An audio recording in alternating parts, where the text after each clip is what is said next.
Hello students, study with Sam में आपका फिर से स्वागत है।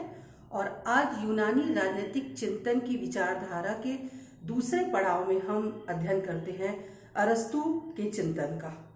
प्लेटो अपने गुरु सुकरात का प्रतिबिंब था, तो वहीं अरस्तु अपने महान गुरु प्लेटो का सच्चा शिष्य था। ज्ञान साधना की जिस परंपरा को उसने अपने गुरु से प्राप्त किया था, उसे जीवन के अंतिम क्षणों तक निभाता रहा। किंतु वह प्लेटो की भांति गुरु के सिद्धांतों का अंधा अनुयायी नहीं था। तीक्ष्ण तर्क, तुलनात्मक अध्ययन, यथार्थवादी समीक्षा, कुशल विश्लेषण तथा निर्दोष चिंतन धारा के कारण अरस्तु ने राजनीति को प्रभावशाली और सुनियोजित विज्ञान का स्वरूप दिया। यथार्थवादी चिंतक, प्रथम राजनीतिक वैज्ञानिक विचारक, तुलनात्मक राजनीति के जनक के रूप में जाने जाने वाले अरस्तु का जन्म ईसा पूर्व 384 में एक यूनान के उपनिवेश स्ट्रागीरा नामक नगर में हुआ था। उनके पिता निकोमेकस मैसेडोनिया के राजवैद्य थे और 17 वर्ष की आयु में शिक्षा प्राप्त करने के लिए वो प्लेटो के प्रसिद्ध अकादमी में भर्ती हो गए।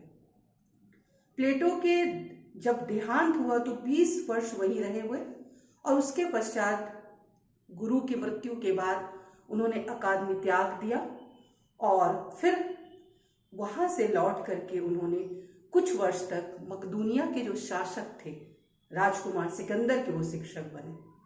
और बाद में फिर 335 में उसने लीसियम नामक अपने विद्यालय की स्थापना की। इस हेतु उनके शिष्य सिकंदर महान की भी कृपा उनको प्राप्त हुई और इस तरह से 322 ईसा पूर्व में उस विचारक का देहांत हो गया। माना जाता है कि अरस्तु ने लगभग 84 ग्रंथ लिखे थे।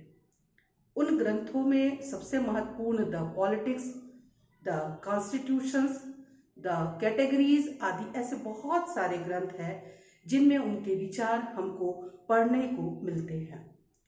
अरस्तु के चिंतन पर किन चीजों का प्रभाव पड़ा? हर प्रत्येक विचारक पर उसके देश, भौतिक परिस्थितियां, उनके पारिवारिक वातावरण, इन सभी चीज का प्रभाव उनके चिंतन पर दिखाई देता है। सबसे पहले उनका प्रभाव उनके पिता का पड़ा, क्योंकि वो शुरू से ही राज दरबार में कार्य करते रहे, तो एक प्रकार से प्राणी शास्त्र के प्रति उनका आकर्षण, रुचि उनके पिता से विरासत में प्राप्त हुई। आज भी यदि कहा जाता है कि विज्ञान के किसी सिद्धांत की तलाश करना है तो उसके बीज हमको अरस्तु के चिंतन से प्राप्त हो सकते हैं। अर्थात हम कह सकते हैं कि अरस्तु विज्ञान में भी काफी समृद्ध था। तो प्राणी शास्त्र की शिक्षा, ये सभी चीज उनको उनके पिता से प्राप्त हुई। निश्चित तौर पर शिक्षक प्लेटो का प्रभाव उनके चिंतन पर था। उस समय की समसामयिक जो राजनीतिक व्यवस्था थी उसका प्रभाव भी अरस्तु के चिंतन पर दिखाई देता है। चूंकि वो खुद सिकंदर महान के शिष्य गुरु रह चुके, शिष्य के तौर पर उनको शिक्षा दी, इसलिए राज दरबारों के संपर्क का भी प्रभाव उनके विचारधारा, उनके चिंतन पर दिखाई देता है। और सुखद गृहस्थ, उनके गुरु प्लेटो जो आजीवन अविवाहित थे, इसके विपरीत अरस्तु ने विवाह किया था, इसलिए परिवार आदि की महत्ता अरस्तु बहुत बेहतर ढंग से समझ पाते थे। तो एक सुखद गृहस्थ होने का भी प्रभाव उनके चिंतन पर दिखाई देता है। अरस्तु के चिंतन का प्रारंभ मैं यहाँ पर आपको सर्वप्रथम दासता सिद्धांत से प्रारंभ करना चाहूंगी।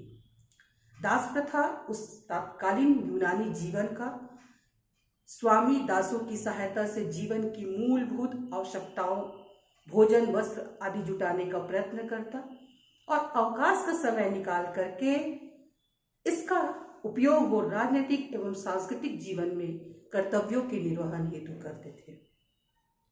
उस समय का तत्कालीन यूनान दास प्रथा यद्यपि बहुत कठोर नहीं था और न ही अमानवीय था, फिर भी कुछ विचारक जो सोफिस्ट विचारक थे वो दास प्रथा को कृत्रिम तथा अमानवीय बता करके उसका विरोध करते थे। इसके बावजूद भी अरस्तु ने दासता प्रथा को औचित्य प्रदान करते हुए उसको कुछ इस तरह से उन्होंने प्रासंगिक बतलाया, चूंकि ये उनकी आवश्यकता भी थी उस समय की, क्योंकि संपूर्ण जो संपूर्ण जो व्यवस्था थी, अर्थव्यवस्था जो थी यूनान की, वो दास प्रथा पर ही टिकी हुई थी। अरस्तु वैज्ञानिक दृष्टिकोण, वैज्ञानिक अध्ययन का प्रवर्तक था, किंतु साथ ही एक व्यवहारिक बुद्धिजीवी भी था। अतः दासता पर उन्होंने बहुत सटीक ढंग से अपने तर्कों को प्रस्तुत किया और औचित्यता प्रतिपादित करने की ठान ली। यदि उस काल में दास प्रथा को अगर मिटा दिया जाता तो इसका अर्थ यह था कि उस आधार स्तंभ को ही हटा देना जिसमें समस्त यूनानी सभ्यता का भवन टिका हुआ था। अतः उन्होंने दास प्रथा को उचित बतलाते हुए क्या कहा, जिस प्रकार वीणा आदि वाद्य यंत्रों की सहायता के बिना उत्तम संगीत उत्पन्न नहीं हो सकता, ठीक उसी प्रकार दासों के बिना भी स्वामी के उत्तम जीवन का तथा उसके नैतिक और बौद्धिक गुणों का विकास संभव नहीं हुआ। अतः उन्होंने दासता को परिभाषित करते हुए यह बतलाया कि अरस्तु ने दास को पारिवारिक संपत्ति का एक अंग माना। दास वह है जिसका स्वयं का कोई व्यक्तित्व नहीं होता है, यहां तक कि उसका कोई अपना मस्तिष्क भी नहीं होता। संपत्ति दो प्रकार की होती है, सजीव व निर्जीव संपत्ति। निर्जीव संपत्ति में आते हैं मकान, खेत, दूसरे अचल संपत्ति, और वहीं पर सजीव संपत्ति में आते हैं हाथी, घोड़े, पशु व दास आदि। इस प्रकार से अरस्तु ने दास को सजीव संपत्ति का उपकरण माना। दासता की प्रकृति कैसी है, तो जो व्यक्ति अपनी प्रकृति से स्वयं अपना नहीं है बल्कि दूसरों का है, फिर भी वह मनुष्य है, स्वभावतः वही दास है। दूसरा वो कहता है कि वह व्यक्ति जो मनुष्य होते हुए भी संपत्ति के एक वस्तु है और दूसरे के अधीन रहता है, वह भी दास है। तीसरा वो कहता है कि संपत्ति की वस्तु जो कार्य का उपकरण है और जिसे संपत्ति के स्वामी के संपत्ति से जिसे पृथक किया जा सकता है, वह दास है। इस प्रकार से अरस्तु ने दास की प्रकृति को बतलाया। कहता है, अरस्तु आगे कहता है, दास दो प्रकार के होते हैं, एक है प्राकृतिक दासता और दूसरा वो कहता है कानूनी दासता।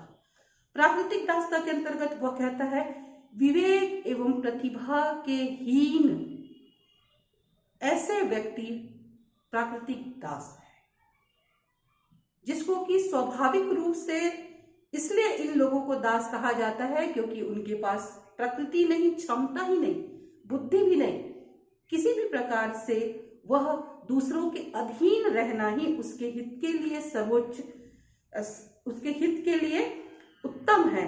ऐसे व्यक्ति को, बुद्धिहीन व्यक्ति को अरस्तु ने प्राकृतिक दास की श्रेणी या प्राकृतिक दास की संज्ञा दी है। वही कानूनी दासता उनको दिया गया है जो युद्ध में पराजित व्यक्ति, जो बाद में विजेता राष्ट्र के दास बन जाते हैं, उनको कानूनी दासता के रूप में क्या किया है, स्वीकार किया है। तो इस प्रकार से दासता के दो प्रकार बतलाए। दास प्रथा को उचित बतलाते हुए अरस्तु ने क्या क्या तर्क प्रस्तुत किया। सबसे पहला तर्क वो कहता है कि दासता प्राकृतिक है। दासता एक प्रकार से प्राकृतिक है। बहुत सी जातियां जो है वह जन्म ही इसलिए लेती है ताकि वो दास बने। हम आसानी से इस बात का पता लगा सकते हैं कि कौन दास बनने के लिए पैदा हुआ है और कौन शासित बनने के लिए पैदा हुआ है। और इस प्रकार उन्होंने दासता को प्राकृतिक बतलाया, उन्होंने दासता को नैतिक भी बतलाया।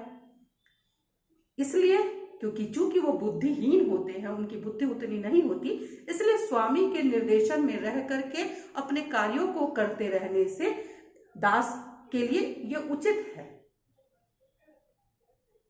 और इससे स्वामी को भी घरेलू कार्य से निश्चिंतता प्राप्त हो जाती है और वह अपनी आत्मिक उन्नति में लग जाता है और अपनी उन्नति करके वह राज्य की उन्नति करता है। तीसरा तर्क वह देता है कि दास शरीर के बनावट से ही स्वतंत्र लोगों से भिन्न होता है। हम आसानी से यह पता लगा सकते हैं। ठीक उसी प्रकार जैसे देवता की मूर्ति और मनुष्य के स्वरूप शरीर में जो अंतर होता है, वही अंतर दास और स्वामी के बीच होता है। दास को स्वामी का ही एक अंग माना। दास को परिवार का जीवित यंत्र बतलाया, दास को एक क्रियात्मक यंत्र बतलाया, उत्पादन नहीं। दास प्रथा को दोनों पक्षों के लिए उपयोगी बताया। क्यों?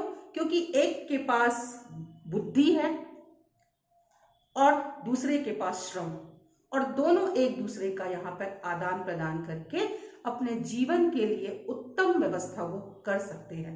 इसलिए दोनों एक दूसरे पर क्या है, निर्भर है। राष्ट्रीय अर्थव्यवस्था का स्थायित्वता का एक उचित साधन बतलाया, एक स्थायित्व का अंग बतलाया दास प्रथा को, और उन्होंने यह भी बतलाया कि दास प्रथा संपूर्ण समाज के लिए अति हितकारी है। और इस तरह से उन्होंने दास प्रथा को औचित्यता प्रदान की। आगे उन्होंने बहुत से ऐसे, जैसे मैंने पूर्व में ही बताया कि दास प्रथा उस समय की आवश्यकता थी, इसके बावजूद भी बहुत सारे विचारक दास प्रथा की आलोचना करते हुए भी पाए गए हैं। उन्होंने कहा कि दास प्रथा अप्राकृतिक है, मनुष्य की में बुद्धि कुशाग्रता में अंतर होते हुए भी हम उसको दास नहीं बना सकते। एक प्रकार से हम उनके मनुष्यत्व होने की अवहेलना कर रहे हैं। तो दास प्रथा कैसा है, अप्राकृतिक है। किसी ने भी, भगवान ने या सृष्टि ने किसी को भी दास बनने के लिए पैदा नहीं किया है। दूसरा, मानव समूह का विभाजन भी हम इस तरह से कर पाना संभव नहीं है। क्यों? कि हमें कैसे पता लगाए कि कौन व्यक्ति शासक बनने के लिए पैदा हुआ है और कौन व्यक्ति शासित बनने के लिए पैदा हुआ है। इस तरह से दो भाग में मानव समूह को बांट पाना भी बहुत कठिन है, क्योंकि विभाजन का कोई सर्वमान्य मापदंड ही नहीं है कि जिसके आधार पर हम उनको दो वर्गों में बांट दें। एक प्रकार से ये अनुत्तरदायी धारणा है। किस प्रकार से अनुत्तरदायी धारणा है कि प्राकृतिक दास में केवल सीमित बुद्धि होती है कि वह अपने कर्तव्यों का ही ज्ञान होता है। स्वामी जो निर्देशन देगा बस उतने ही कर्तव्यों का वो निर्वहन करे, उससे आगे उसमें बुद्धि होती ही नहीं है। तो एक अनुत्तरदायी धारणा है। ये कहना अनुदारता का परिचायक है।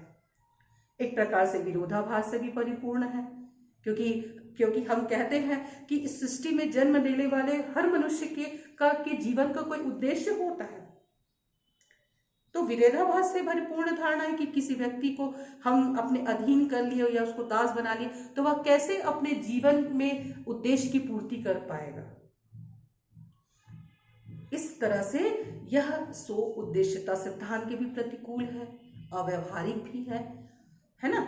कई बार ऐसा देखा गया है कि जो स्वामी होते हैं उनको गृह कार्य से मुक्ति मिलने पर वह अपने इस बहुमूल्य समय का प्रयोग समाज हित या स्वहित के लिए न करके व्यभिचार में करते हैं। तो अवकाश का यह जो बहाना है वो न्याय संगत प्रतीत नहीं होता। अलोकतांत्रिक सिद्धांत है कि लोकतंत्र में तो सभी के लिए समानता है, सभी के लिए समान अधिकार, स्वतंत्रता आदि है। तो लोकतंत्र में हम किसी एक वर्ग को दास के रूप में हम उसको क्या नहीं कर सकते, अपने अधीन नहीं रख सकते। यह अवैज्ञानिक सिद्धांत भी है, क्योंकि विज्ञान ये कहता है कि बुद्धि, ऐसा नहीं कि कोई व्यक्ति जन्म से यदि वो बुद्धिहीन है तो आगे भी बुद्धिहीन होगा। हो सकता है आगे चल करके वह बुद्धिमान हो जाए। ऐसे बहुत सारे अल्बर्ट आइंस्टीन आदि ऐसे बहुत सारे विचारक हैं जैसे बहुत सारे वैज्ञानिक हैं जो अपने प्रारंभिक समय में जिनकी बुद्धि न के बराबर थी और आगे चल के उन्होंने इतने बड़े बड़े आविष्कार किए। तो अवैज्ञानिक सिद्धांत, क्योंकि विज्ञान हमेशा कहता है कि कोई भी व्यक्ति जन्मजात मूढ़ हो, ये हो सकता है, पर आगे भी वो निष्मूढ़ हो ये जरूरी नहीं है। हो सकता है सही शिक्षा, सही मार्गदर्शन से वह चतुर हो जाए, बुद्धिमान हो जाए। अमनोवैज्ञानिक धारणा है दास्ता। क्यों अमनोवैज्ञानिक धारणा? कि हम शरीर तो किसी को सौंप सकते हैं पर अपना मन, अपनी आत्मा हम किसी को भी नहीं सौंप सकते। इसलिए एक प्रकार से यह अमनोवैज्ञानिक धारणा है। तो इस प्रकार से अरस्तु के इस दास्ता सिद्धांत को विचारकों ने मानवीय अपराध की संज्ञा दी और कहीं से भी उचित नहीं ठहराया। इसका अर्थ यदि हम निष्कर्ष तौर पर देखें तो अरस्तु ने भी अपने जीवन के अंतिम क्षणों में इस बात को स्वीकार किया कि दास्ता वास्तव में गलत है, अमानवीयकृत है, और इसीलिए उन्होंने दास्ता के इस क्षमा मांगते हुए उन्होंने यह कहा कि जब स्वामी को ये लगे कि उसका सेवक अपनी आवश्यकताओं को पूरा करने के लायक हो चुका है उसकी बुद्धि इतनी परिष्कृत हो चुकी है कि वह अपना खुद निर्णय ले सके, ऐसे समय में उसको दासता से मुक्ति प्रदान कर दिया जाना चाहिए।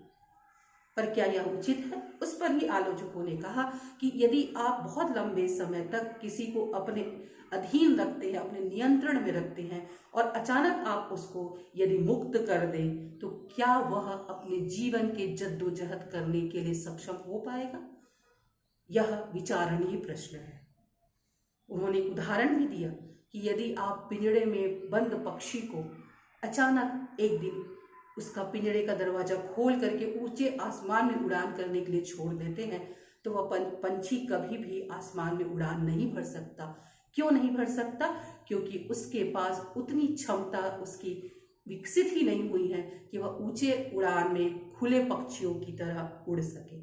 इसलिए उन्होंने दासता प्रथा को उचित नहीं बतलाया, और फिर भी चूंकि वो उस समय की मांग थी, इसलिए अरस्तु ने उसको औचित्यता प्रदान की। अरस्तु के दास्ता विषयक विचारों को यदि आप और वृहद में जानना चाहते हैं, तो मेरे इस वीडियो में PDF का लिंक शेयर किया हुआ है, आप उस पर जा करके और ज़्यादा डिटेल में आप इसके बारे में जान सकते हैं। धन्यवाद।